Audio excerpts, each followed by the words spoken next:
Final segment of this week's edition of The Final Word, Season 16, Episode 4. We've said that about 10 times now. Jeff, we started with my wrap of the county championship in the UK. Time for your wrap as we bookend the show. It's the Indian Premier League. So I can say that I've watched 0 balls of the Indian Premier League since the last time we spoke and not read a single word about it. I know that Glenn didn't make any runs, but apart from that, I don't know what's going on. Please tell me more. Yeah, Norton won, I think, across the last couple of games. He'll be fine. If I remember right. He'll be fine. Sure, yeah. He's had bad IPL seasons before. He'll make 100 next week. We'll probably have bad ones again, and has still done what he's done in between times. How about just, by the way, sorry, Joe, before you go in, yeah, he's done many runs, right? Some of the social media, fuck me dead. So you think that Glenn is just some 23-year-old recruit who no one's ever heard of. One of the best T20 players of all time. Do people not understand how it works when you're a T20 match winner? That you make low scores, then you make an extraordinarily high score, then you make low scores again. Yes. That is the rhythm when you play his role. Yes. Anyway, I was just reading some of the comments on socials the other day. Crazy shit. But pure statistics and probability don't seem to play into things very much. Most batters fail most of the time. If you watch baseball, you may be familiar with things like batting 300. That's 0.3. That's like less than 1 in 3. Success rate. Cricket's kind of similar. Your innings come off once in a while. Anyway, let us start there. Let's start with the Royal Challengers Bangalore, because that does seem to be the team that's drawn our attention more than others over the years. The classic bandwagon team for outsiders who don't give a shit about the IPL. A few people have been getting stroppy with us, but you don't really care about the IPL. Well, here we are. We're talking about it anyway. RCB going like a busted RCB. Lost 2 more times in the last 7-8 days. So there'll be a game happening tonight before this episode goes out, but that's not included. Also, some people got mad at me for not including the game that hadn't happened yet at the time that we recorded. So is that the Kohli match losing 100 game?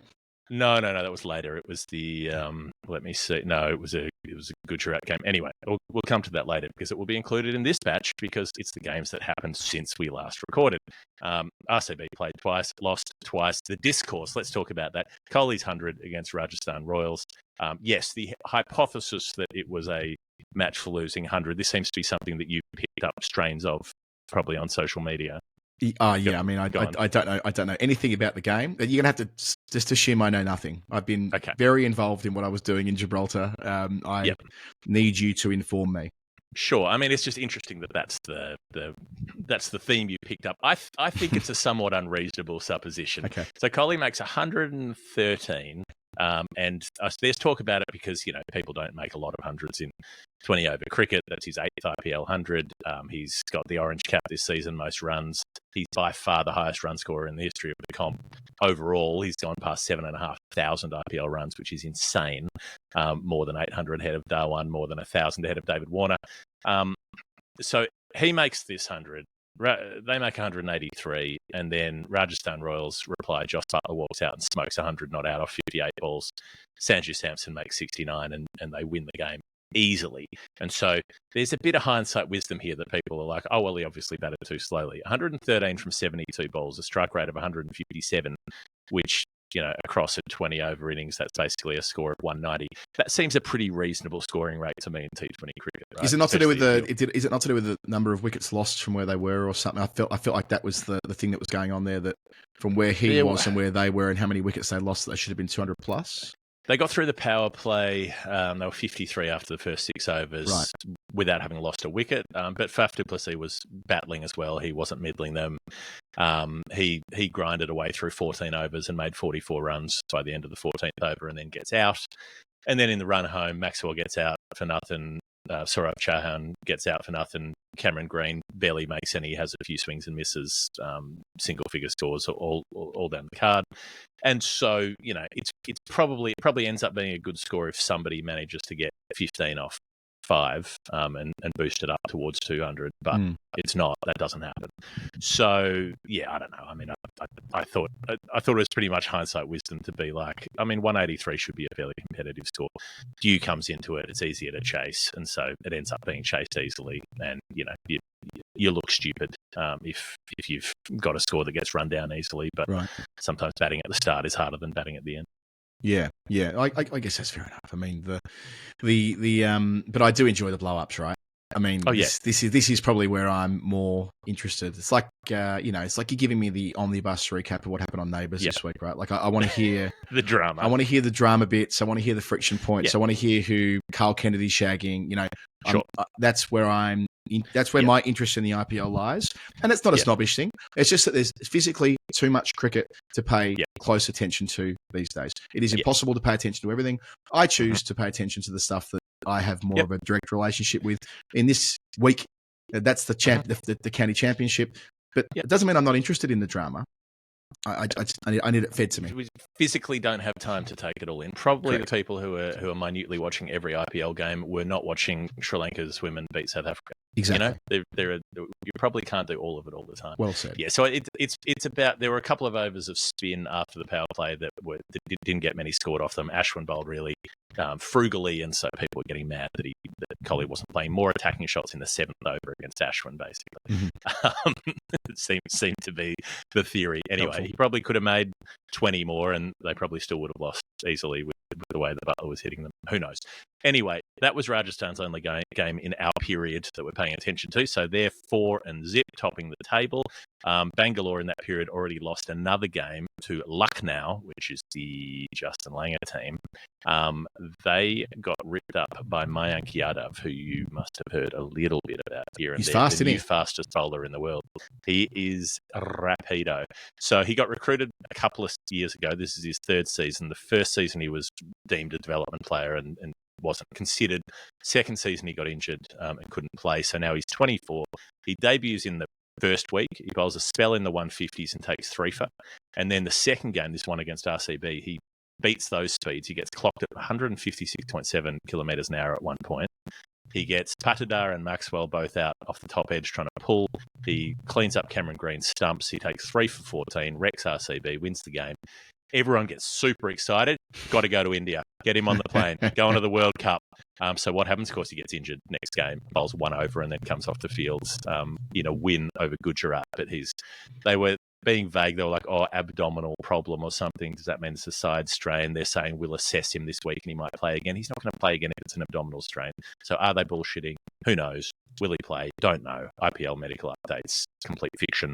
But he's got some issue, and hopefully it's nothing, but it probably will be something. Yeah, right. Well, look, just to go through this idea of bringing someone out to, again, we shouldn't use the IPL just as a filter to talk about other things, but it's impossible not to be drawn into the idea that India could bring out a guy who could bowl. What was his quickest ball? 154. 156.7. 156. Sorry, right. 150. If you've got that bowler, you just get fast tracked to the test team, right? So long as everything else lines up and you've got the workloads and you've got the experience doing it a little bit, which he does, you just get fast tracked. Someone will miss out on a spot in Australia this year. Now, I would imagine, I don't know who it's going to be, but India's fast bowling in Australia has been absolutely brilliant the last couple of times they've been down. So, this will be interesting. So we'll have to keep a close eye on the progress for the next, I don't know, when are we? They'll probably name the squad in October. So I'm not sure how much international cricket India have between now and then from a test perspective. They play some test matches against New Zealand before they play Australia. They play some against Bangladesh as well. So that might be the chance to do some do some blooding of sorts. Right. Yeah, but it's usually that thing that when you see a player bowling at those speeds, you're like, you will be injured soon. This is not. There's a reason that you don't see it sustainably through a career because it's impossible to maintain. It's like you see someone going down the freeway at 3 a.m. at about 190, and you're like, this isn't going to last long, one way or another. Like there are some cops in your future, or you're going to end up off the road. But just the way, that ball he bowled to Green, the Green did not move. Did not move. That ball hit the off bail at that pace. Mayank Yadav, remember the name. Yeah, it did a bit of did Jofra Archer one, remember? That hit the top of off stump and cleared the boundary for 6. It almost did one of those. Yeah. It went way over the keeper and flew away towards the boundary. Anyway, so that's right. That was Gujarat being beaten by Lucknow, who is the team that Mayank Yadav plays for. Lucknow winning it for JL. Mate, did it for Appajaka, mate, Appajaka, mate. Sorry, my brain's just, when you beat the Nazis at Gallipoli, mate, Appajaka. Now, right, Lucknow, where are we? I get confused. There are 10 teams. It's hard to keep up sometimes. This was a victory for slow batting. KL Rahul makes 33 and Stoinis makes 58. Slowly, because they were in a bit of strife early, and the two who people hate for batting too slow in T20 cricket, they make 163 and then they win it. Because even though Mayank goes off injured, Yash Thakur takes 5 for 30, career best, to defend that 163. And Krunal Pandya, the other Pandya, the one that people don't hate yet, takes 3 for 11. They bowl out Gujarat for 130. So Gujarat also lose another game to Punjab Kings. So Gujarat won last season. They're 2 wins, 3 losses at the moment. They're struggling. Shubman Gill plays for Gujarat, makes 89 not out. That's through the innings. They set 200 for Punjab to get. And then Punjab, well, they're 4 for 70. They're not going well. Then Sikandar Raza gets out, the Zimbabwean hero. Guest of the show. Final word fave. They're 5 for 111. They're screwed. And then Shashank Singh comes in. He's batting at 6. He makes 61 not out off 29 balls and wins the game. And this is the batting finisher. He's the one, if you want the drama, he's the one at the centre of the mistaken identity story, which is very Neighbours. If you remember this one from the last auction, there were 2 guys called Shashank Singh. And one of them's 32 and the other one's 19. And so the younger one comes up and he's not bid on. Nobody bids. The 32-year-old comes up. And Punjab are like, yep, that's that. We're bidding. We want him. They get him. The hammer comes down, and then they look at the list and go, "Hang on a minute, no, sorry, we didn't mean that. We don't want the him." other one. And the auctioneer's like, "The hammer's come down too late. There's no buyer's remorse for an antique wardrobe. Once the hammer's come down, you've got to pay $75,000 for it now. You've made your decision." And then now what they're saying is that they thought that they bought the wrong one at that moment. And so they wanted to retract it because they thought they bought the 19-year-old, but they actually wanted the 32-year-old. But the more fun conspiracy theory is they accidentally bought the wrong dude and were like, oh shit, now we have a 32-year-old who's been knocking around domestic cricket for about 7 or 8 years and never really broken through. Which I hope it's true because it would make it even more fun that he has broken through and won him a game with 61 off 29 balls for the Punjab Kings. I think it's an unlikely story that they accidentally thought they got the wrong one. I think that it's cock up or conspiracy. You always tend towards the former. It's a little bit like the old Mark Taylor test debut at Sydney in 1987. Well, Peter that is, took a 6 for on debut there. It's the best figures on debut for Australia for a really, really long time. Might still be. With his off spin. So, back it in, lean into it. Trying to think of other Neighbours storylines. Wasn't there a storyline where there was the good Paul Robinson and the bad Paul Robinson? There was certainly when they brought back to life Toadie and D. Yeah, when D got brought back to life. But I think it was an earlier amnesiac twin sister or something. Yeah, so it wasn't. That's right. So it wasn't legit. I remember I watched Neighbours that night for the first time in a long time. I'm like, hang on, I've seen D die. I've seen her go off the cliff in that car. After Toadie was in the car with her right after their wedding. Pretty rugged wedding day. Sorry? Is the suggestion that he was pissed? No, I just said he was driving. I thought you said he was drunk. No. No. But, I don't know that he was, but he had just left his own wedding. Probably don't drive yourself when you leave your own wedding. I remember they did a nice little I remember another great TV show, The Panel. They did an analysis of the car, a freeze frame of it as it was going off the cliff, and it had been stripped for every possible part. And it was so obvious there were 2 dummies in the front. They just stashed in there for that one scene, 2 mannequins.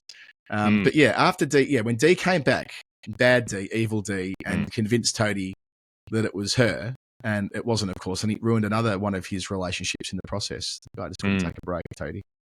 Although he did make up for it at First Floor or whatever that place was in Flinders Lane where all the package used to... The joint, not First Floor. He had a lot of minibuses to drive. I hope they didn't let him drive himself. Hope they had a driver. Now, right. So we've had Punjab play 1 game and they've won it. Gujarat have lost 2. This is in our qualification period, as it were. Okay. Also losing twice in the last week, the Delhi Capitals. So last week we talked about them conceding the biggest score ever in IPL history, 277. Good.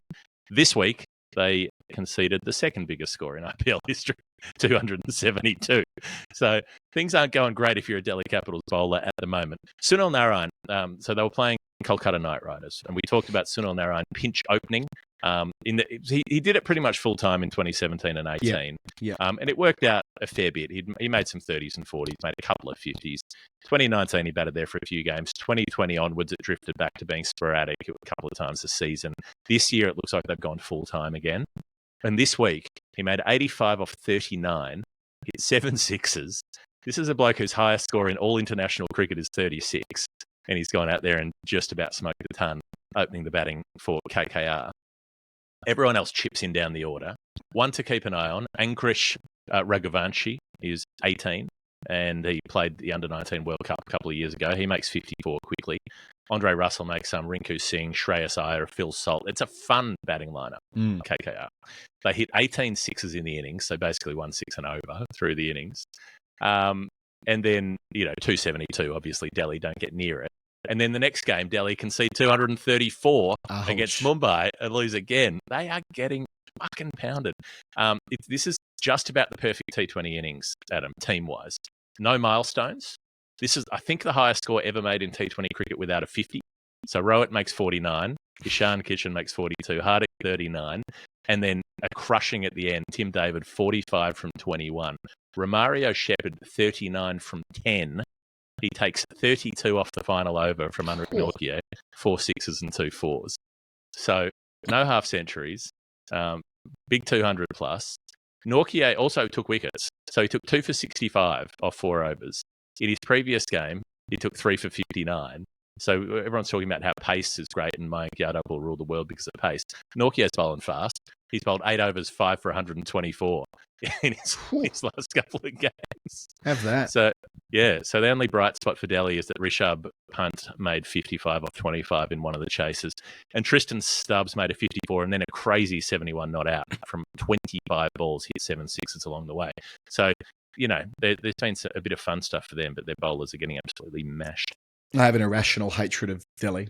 Don't know why. As in the team. I don't know who I barrack for in the IPL. I suppose I probably barrack for RCB because Maxi plays there. Like, is there any other, like broadly speaking, I have a fun. But they have shiny gold stuff. That's nice. Yeah. I've just kind of decided at some point along the line I don't like Delhi. There's no rhyme or reason to it.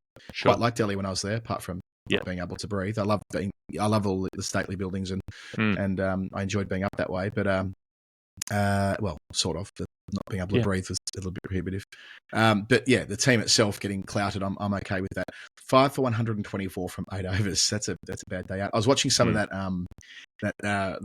European Cricket League stuff over the weekend because it was on. Because Gibraltar playing it, you see, they have a side in it, and they've again, this is kind of part of the wider story. Part of the wider story is they get to play in these sort of tournaments because at the same time as getting T20 status, they've got the chance to play in the Dan Weston League, and they were playing for the Western Trophy. So the comp must have named it after himself, as in spelt the same way. So I assume they've decided to name a trophy after the man who initiated it. But it was the best of Europe against the best of the British Isles or something like that.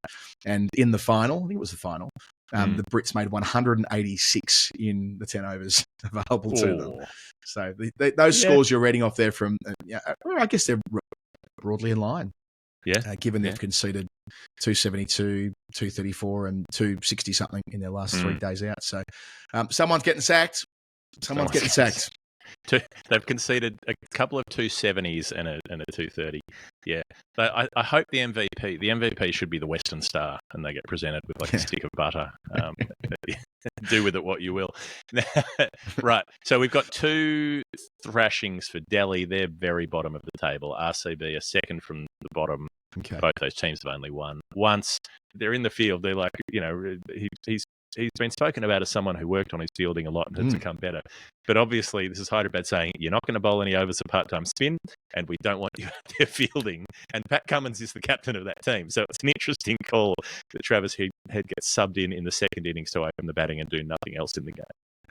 All right, thank you. That has been the IPL wrap. And with that done, and with us both having places to go, that's the end of the show as well. Thank you to everybody who contributes to our Patreon account, patreon.com/The Final Word. Get your discount from Serious Cricket. Do it now in April. Who gives cricket discounts in April? Serious Sport do. And while you're there, hit the link next to it and jump onto the Lord's Taverners fundraiser that we're doing at the moment to raise $30,000 for that magnificent charity for our marathon efforts later in May. Jeff? Like Donald Trump's presidency, spend as much time on the links as you can. Right. That's it. This has been the final word. Thanks, Adam, for joining me on the show. It'd be weird if you didn't. Be hard to do it on my own. But, I'm glad that you're here nonetheless. We will be back later in the week we'll have story time on the weekend. We might have some other bits and pieces from the Rarities and Oddities collection between now and then. Keep an eye on the feed. You never know what you'll find. And patreon.com/thefinalword if you want to be part of it. We'll see you soon.